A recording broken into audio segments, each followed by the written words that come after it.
ಜೈಬೇರಿ ಹೊಡಿಸುವಂತನಾಲ ಈ ಸಾರಥಿ ಆಗಬಹುದು.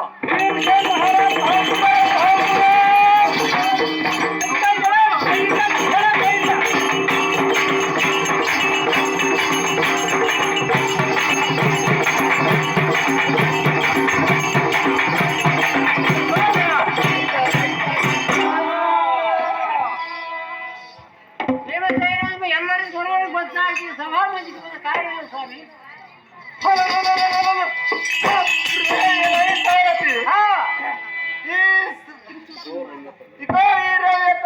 ಸಭಾ ಮಂಟಪದ ದಿಗ್ವಿಜಯ ಮಾಡಿದ ಕಾರಣವೇನೆಂದರೆ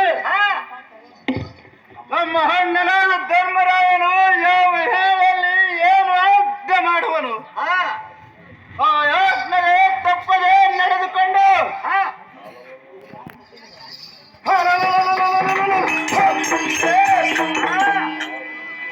ಬಂಡ ಕೌರವರ ಶಿರೋಂ ಖಂಡಿಸಿ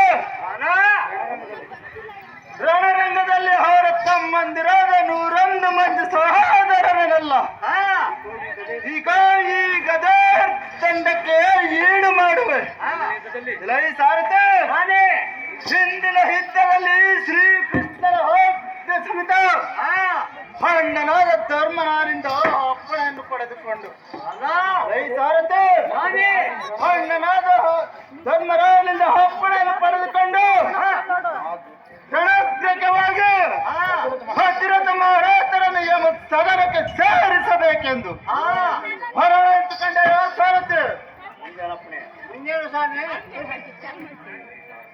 ಎಲೈ ಸಾರಥಿ, ನಮ್ಮ ಅಣ್ಣನಾದ ಧರ್ಮರಾಯನು ದಾವಲ್ಲಿರುವನು, ಜಾಗ್ರತೆ ಭೇಟಿ ಮಾಡಿಸುವಂತನಾಲ ಸಾರಥಿ.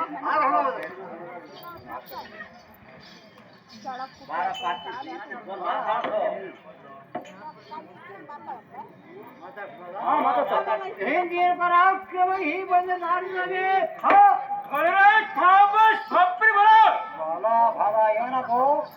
ಇವನು ಹಂಗೆ ಇದ್ದಾರೆ ಜೋರಾಗಿ.